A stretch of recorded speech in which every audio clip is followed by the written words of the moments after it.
Are you a pet parent looking for the ultimate pet pampering experience? At Party Paws Playhouse, they understand that your furry friends deserve the best. That's why they offer top-notch grooming service and a luxurious pet hotel experience like no other. Whether your four-legged family member needs a spa day with the expert groomers or a cozy staycation while you're away, Party Paws Playhouse has got you covered. Are you ready to make an appointment or a reservation? Give them a call today at 708-898-2358. The friendly staff is always there to assist you and to ensure your pet's comfort and happiness. Don't let a DUI charge ruin your life. Get a professional and confidential evaluation from our experienced team at True Heights Treatment. Our evaluations are accepted by the majority of courts in the state of Illinois and provide a comprehensive assessment of your substance use patterns and potential treatment needs. Get the help you need today and start your path to a brighter future. Contact us now to schedule your evaluation at 708-248-7039 or at thtdui.com.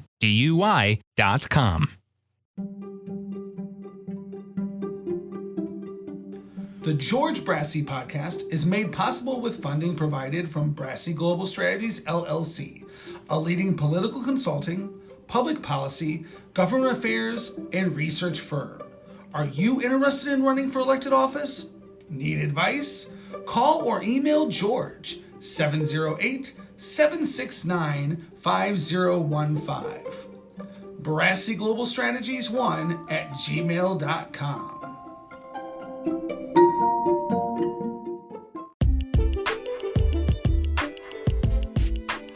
The George Brassey Podcast is brought to you by Enzo's and Caramel Corn, located at 1710 Chicago Road in Chicago Heights, Illinois.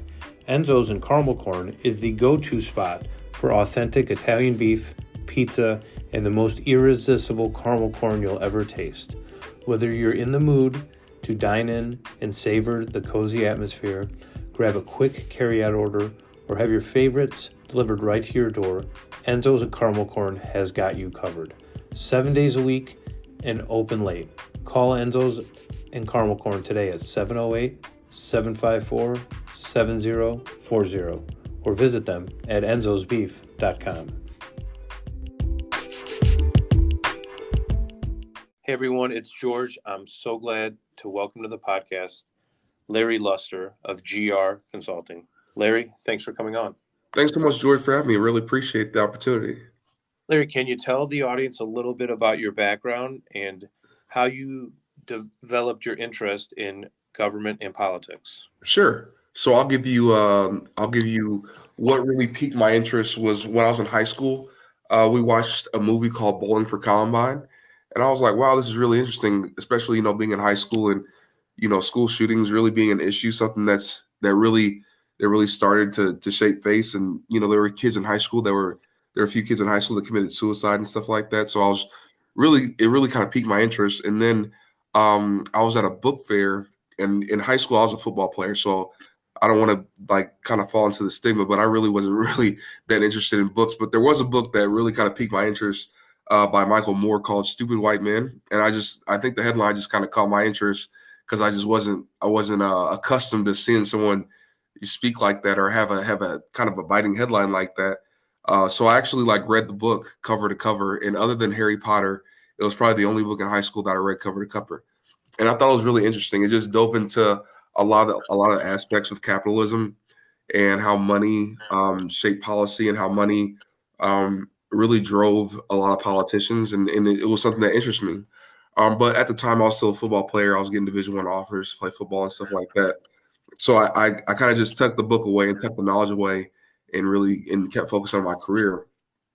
Eventually, I went to SIU Carbondale, and after I didn't get drafted to the NFL, I was like, man, what are we going to do?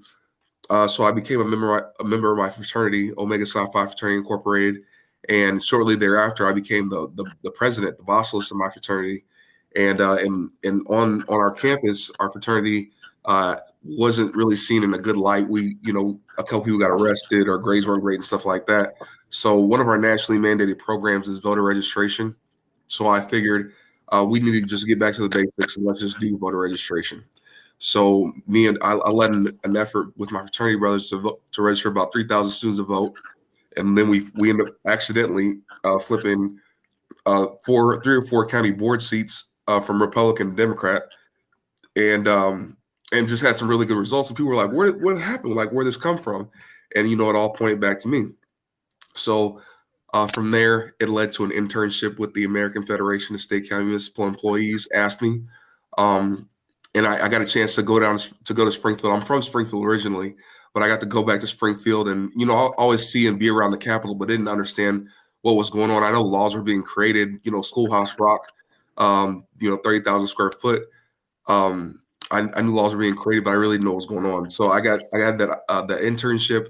I got a chance to sit down and really learn about policy and what was going on, and see how policy was shaped, and learn about the players, and they just really threw me in there and made me do everything, from picking up jugs of water to delivering position papers to actually getting to a point where I could sit down and have conversations with legislators about different policy and get votes.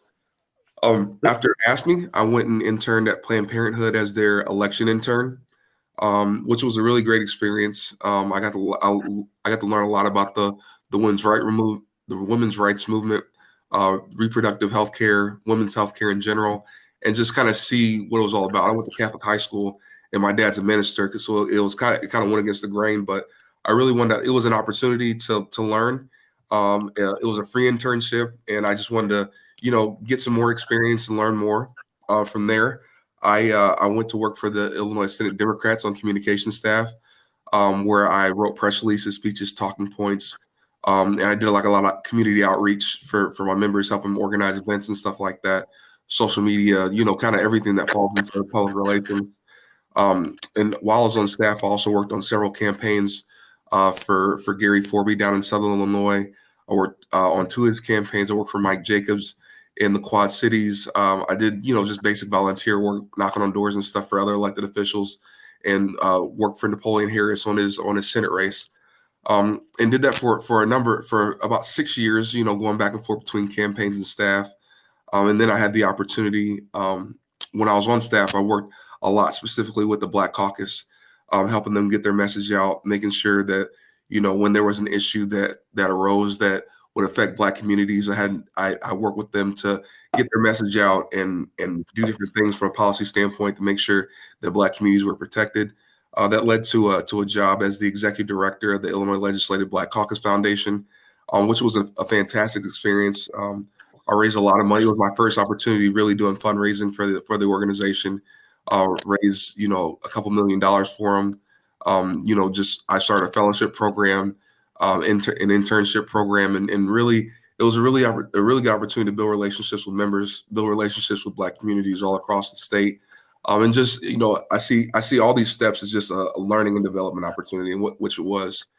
From there, I got an opportunity to work for Kwame Raoul. When he ran for Attorney General, when Lisa Madigan stepped down, he asked me to come on and be his field and political director. So I left Springfield for a couple months, about 7 months through the primary, and worked for Kwame. We were successful. We beat former Governor Pat Quinn by a narrow margin, which was fantastic. Being a former governor and an attorney general's race was something I never dreamed of, but I always dreamed of working on a statewide campaign, and got the opportunity and was successful. After the primary and the general election, I went on to work for a lobbying firm called the Roosevelt Group. Got to work for two really esteemed lobbyists, Victor Reyes and Mike Noonan, and went over there, and they just really tossed me into the fire and taught me a lot. I got to learn a lot from Victor. He was the one who initiated and created HDO, and I got to learn about organizational policy, organizational structure, and stuff like that. And Mike Noonan has an undefeated record winning campaigns. So I got an opportunity to work and learn from him, and just learn about the tenacity of being a good lobbyist and how to organize a good lobbying firm. From there, I worked with them for about 2 years. And all during this time, I had a really good friend. His name's Art Turner. At the time, he was the deputy majority leader. And when I first walked into the Capitol as a young staffer, there wasn't many young Black dudes under the dome. Now there's a considerable amount more Black folks, but at that point, it was pretty thin. It was like me, Art, maybe 5 or 6 other folks. You know, a Dunn fellow here, maybe another staffer there, but it was pretty thin. But me and Larry, Art, for context, what years was this beginning at for you? so I started, I want to say in 2009 when I started doing voter registration. Me and Art met each other when I started on staff. I want to say in about 2010 or 11, I think.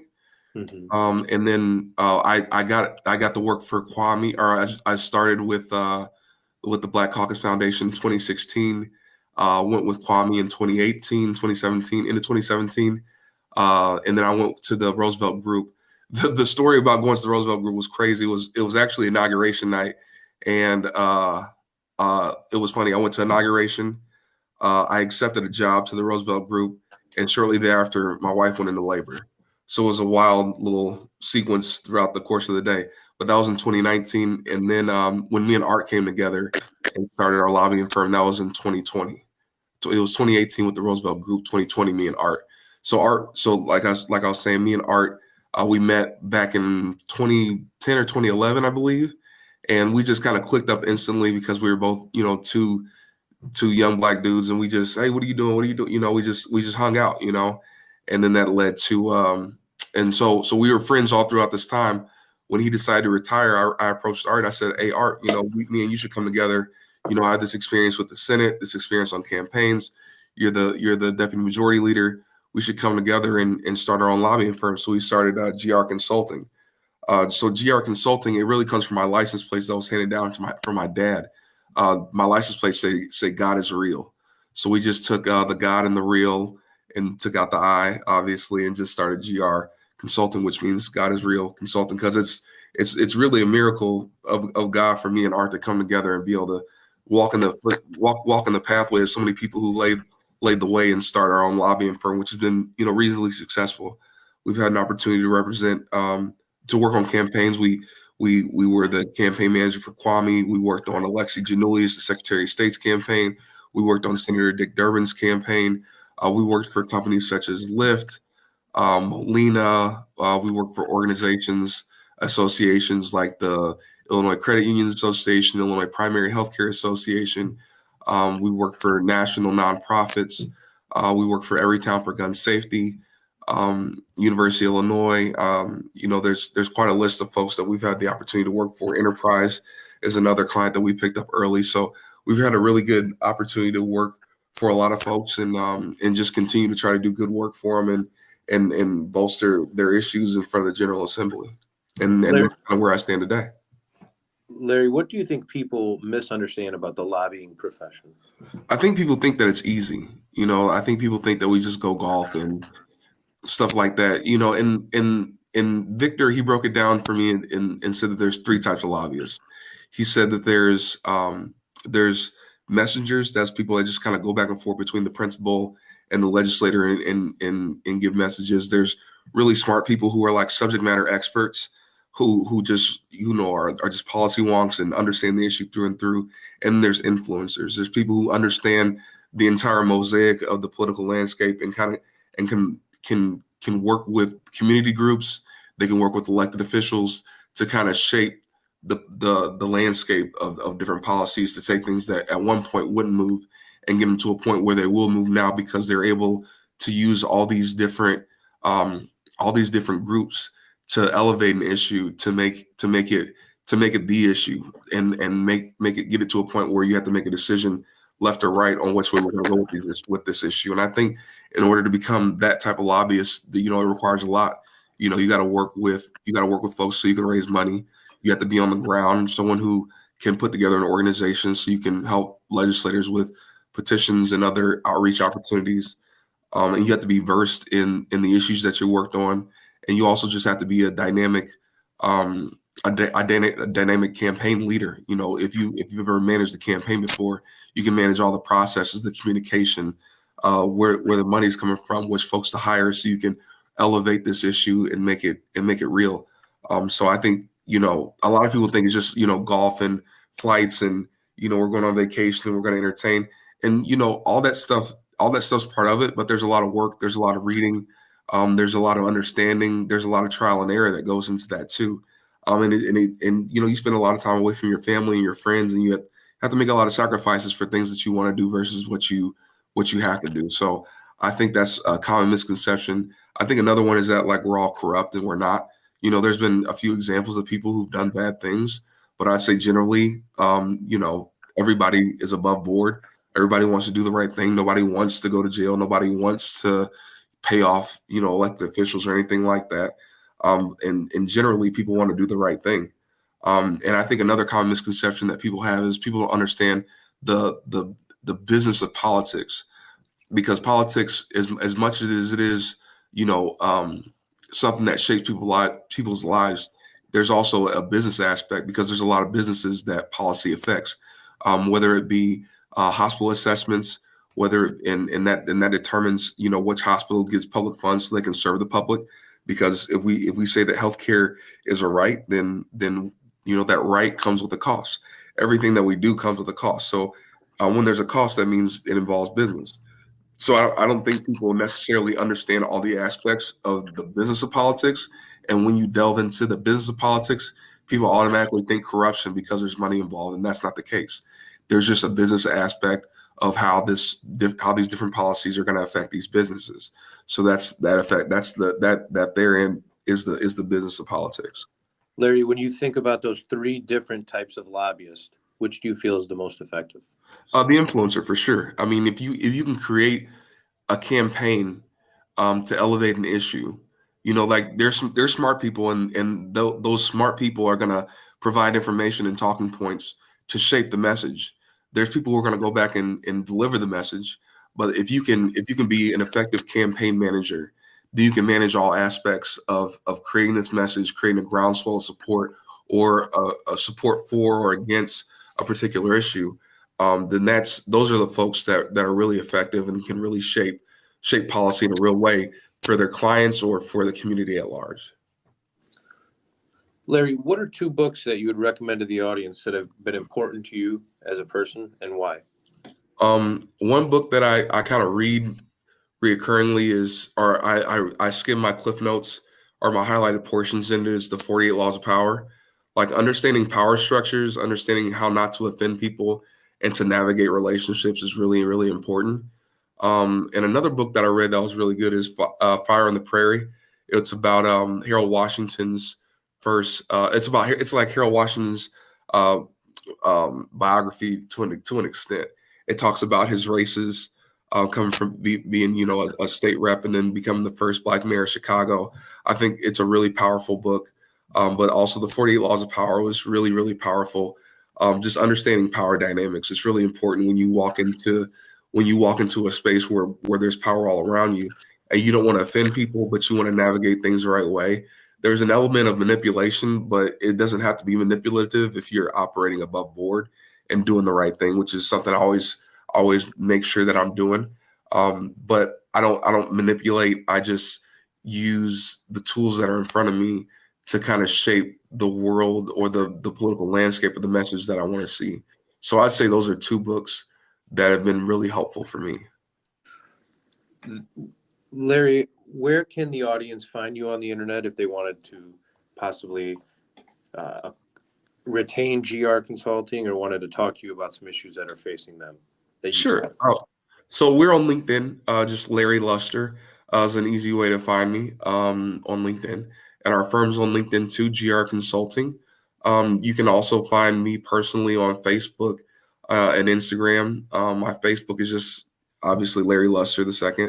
My Instagram is Black Samson 4. I'm in the gym all the time, and I have long dreadlocks, so I kind of fashion myself after Samson. Hopefully Delilah doesn't come along and cut my strength off, but I've always just had a running joke with my teammates since I grew these long dreadlocks of these long locks of calling myself Black Samson. So, but the easiest way to find me really is on LinkedIn. You find me on LinkedIn and shoot me a message. I can get back to you pretty quickly. And you can just, my phone number's on LinkedIn too. So if you just want to call or text me, I'm really easy to get a hold of. We have our website too, www.grconsultingil.com. A really easy way to get in touch with us as well, and learn more about our firm and what we do. Larry Luster, thanks so much for coming on the podcast. Thanks so much, George, for having me. Really appreciate it. Have a good day. You too.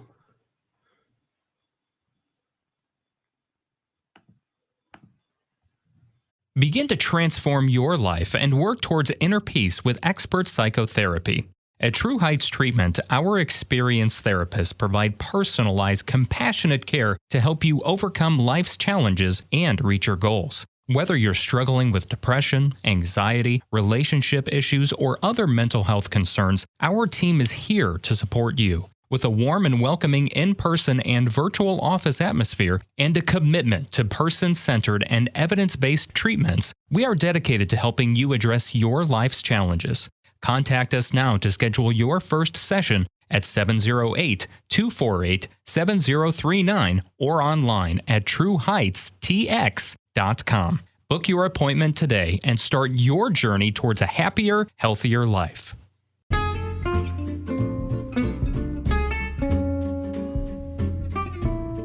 Need more George? Like his pages on Facebook. Friends of George Brassey PAC, Fifth Ward Business Alliance, Chicago Heights Bicycle and Pedestrian Resource Center, and the George Brassey Podcast.